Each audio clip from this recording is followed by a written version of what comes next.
on this episode of Whitetail Addictions.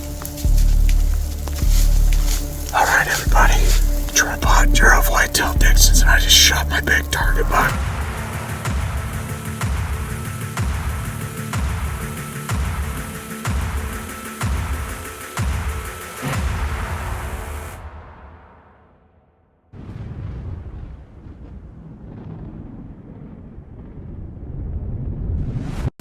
Oh, look at my hands. I can't stop shaking. Not.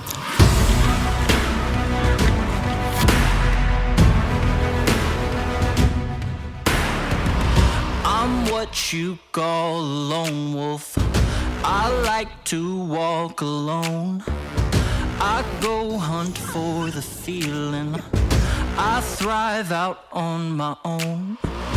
Look in my eyes, look at the prize, look at the yeah.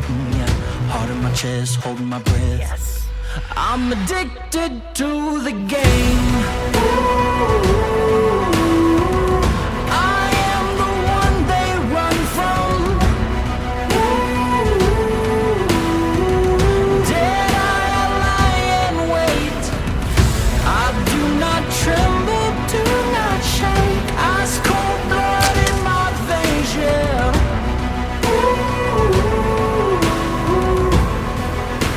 The lone wolf is my name.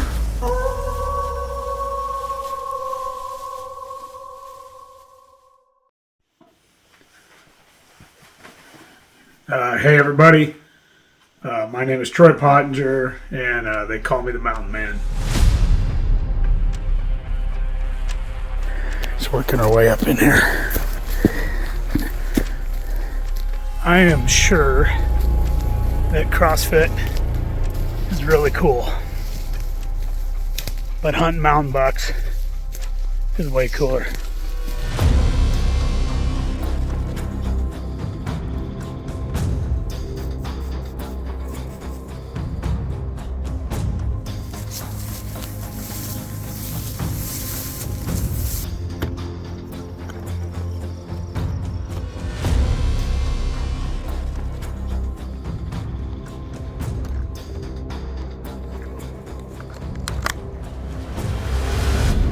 Rocky Mountain whitetails, nothing like them. I am from northern Idaho, born and raised out here, live in the Rocky Mountains, have spent the last over 40 plus years hunting mountain whitetails.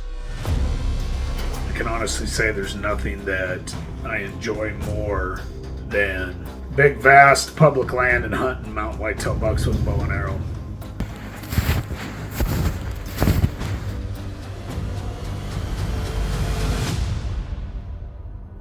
This 2024 season turned out real good. This buck over my shoulder right here was a target buck. We just always thought he might turn into something pretty cool. And this past season in 2024, he became my number one target. Big public land deer. When he surfaced as a 5.5-year-old, he resurfaced and he had a big wound on his hip, and it was a dead giveaway. Looked like a broadhead. He'd taken a broadhead in his hip, so since he got hit in the hip, we started calling him Hippie. Because of that wound, he grew a non-typical tine off one of his 6x6 sides, so he literally probably one of the biggest bodied whitetails I've ever hunted in my life. Just an absolute mammoth of a bodied whitetail, just a giant mountain buck body. And obviously some beautiful headgear to go with it.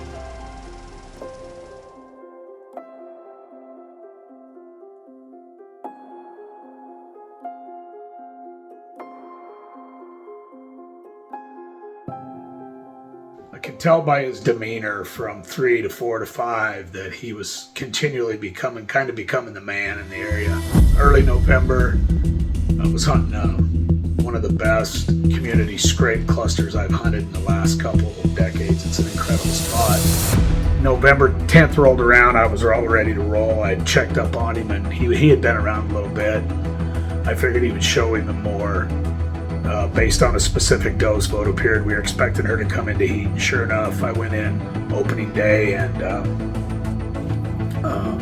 checked the camera and hunted this spot, and he had been there a few nights before, and he'd been around checking on that doe. So I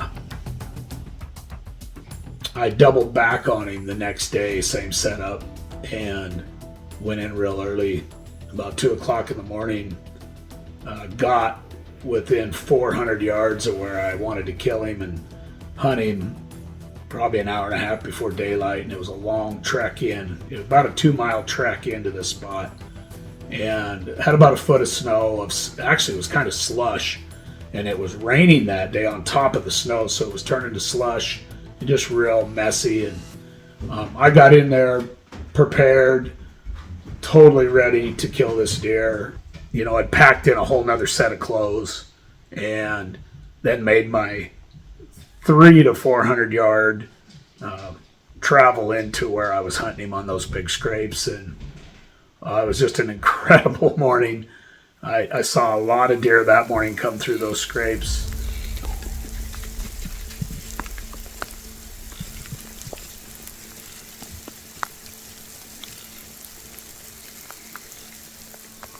Several does, several bucks, young bucks, all just working this spot for what I believe is a doe that comes into heat in there, that has come into heat in there the last couple years, because we get her on camera being chased really hard in that time window. So I'm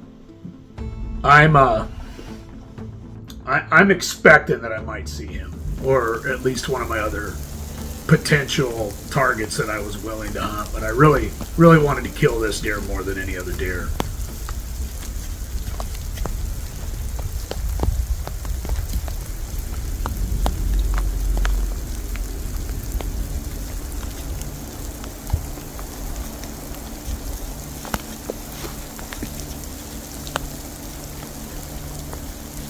It kind of played out where I had a couple young bucks working a scrape kind of down through where my feet are on my tree stand, about 15 yards out beyond me, and I was watching them, and I had some deer movement above me and some does kind of trickling by, and just a lot of travel that morning. It was raining, and really raining hard on top of the snow, which made me confident that if I shot him in the rain, I'd be fine, because I had all that snow on the ground to still track. And at about somewhere 7:45 to 8:15, somewhere in that time frame,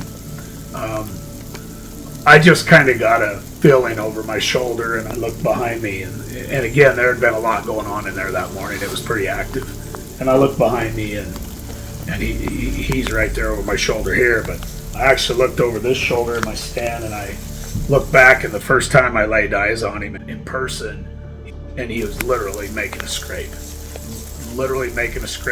staring at the two young bucks.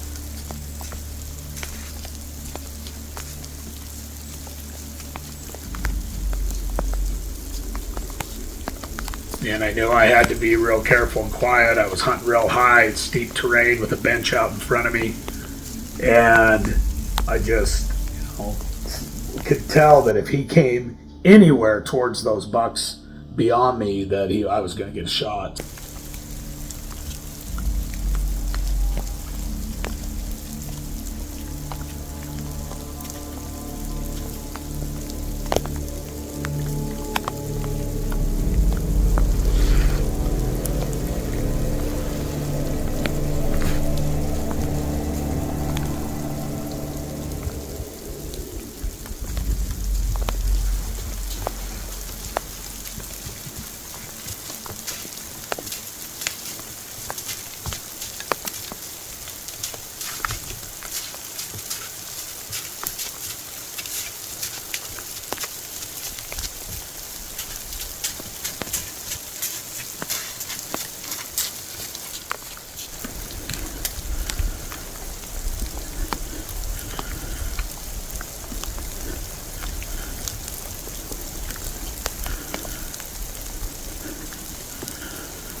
pretty wicked. Pouring rain, snowy, slushy. When that arrow hit him, it went all the way through him instantly and blew both of his lungs up. He literally just launches straight up in the air like a bucking horse. All right, everybody. Tripod, you're of Whitetail Addictions, and I just shot my big target buck. Whew. Great big 7x6. Holy shit, I'm still pretty cranked up. Shot him at about 10 yards. He was working a scrape right below my tree. He came in on directly behind me. I had to let him walk by me, go all the way by the tree, and then swing around the tree and kill him. I think I got him good. I see blood out in the snow. About 10 yards from the tree I'm in. I'm gonna walk over and get my arrow. Whew, stay with us. All right, I finally get my phone to work. I'm trailing this big deer I just shot. It's looking good. I looked 20 feet beyond where my arrow hit him, and I could just see a red blood trail, carpet in the snow, in the rainy snow, wet snow. And got on his track, walked it, and it was just pouring blood. Hit him with that Lone Wolf Custom Gear 125 grain arrowhead that's just, it blows a wound channel through a deer like nothing I've ever seen. Oh, there you go. Oh, there he is. Got him. What a stud. Holy cow. He's a giant. He's a freaking giant. Holy balls.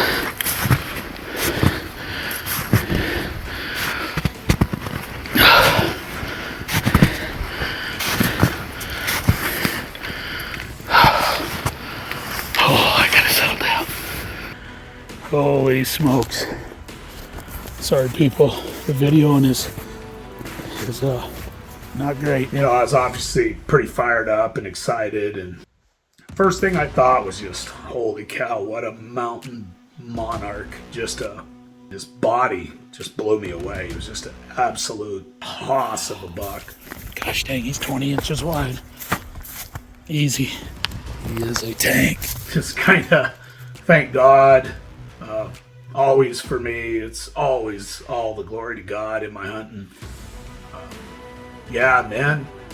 Best part is my son, who was 4 hours away, left work, drove all the way up, found me in the mountains. We've kind of made it a tradition. He comes and helps me get these big deer out and shoots the media for me. Got my son, Jess Pottinger, here. Give you a little look at him. He's a really cool, wide 6x7. Just a huge bodied mountain buck. Gorgeous dark antlers. I've had him for 3 years on trail camera. Watched him grow up on some huge, big community scrape clusters. Watched him grow up. Tons of footage of him. This guy is a scraping machine. So I felt like if I could get in his wheelhouse, he'd be in trouble. But I call him Hippie, probably not for the reason you think I call him Hippie. He's the big hippie, but the reason we call him Hippie is last year as a 4-year-old, he got shot in the hip on public land right in here. And that looks great right now, that scar. But since last April, it's November 11th today, since last April when he migrated back into the mountains and I started picking him up on these scrapes that are 80 yards away from here where I shot him, he had a huge wound. And we were concerned about him living and getting through it. It was bad, and we videoed him from April all the way till right now at these scrapes on and off, and at one other site. And this wound just healed incredibly, and we didn't know if he was going to make it at first. He had a terrible limp. But anyway, he got the nickname Hippie because of that, and we ended up calling him the Big Hippie. So we had a little fun with that, and it healed up great, and I was blessed enough to put a lot of work into this deer, put a ton of work in, but I was also blessed that it all worked out today, and I was able to make a really clean kill on him. Yeah, just a great day. One of the coolest days I've ever had in the mountains.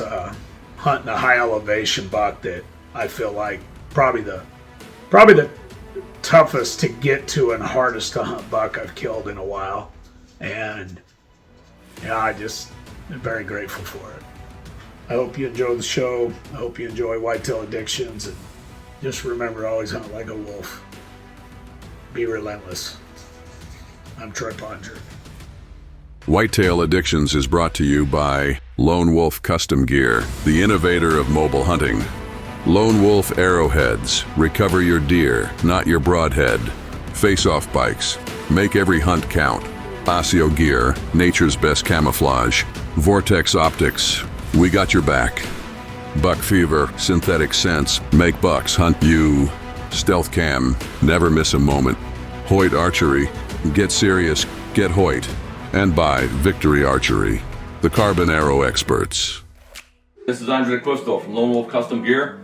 I wanted to thank you for watching Whitetail Addictions and ask that you become one of our silent partners by hitting the YouTube subscribe button and following us on Facebook and Instagram.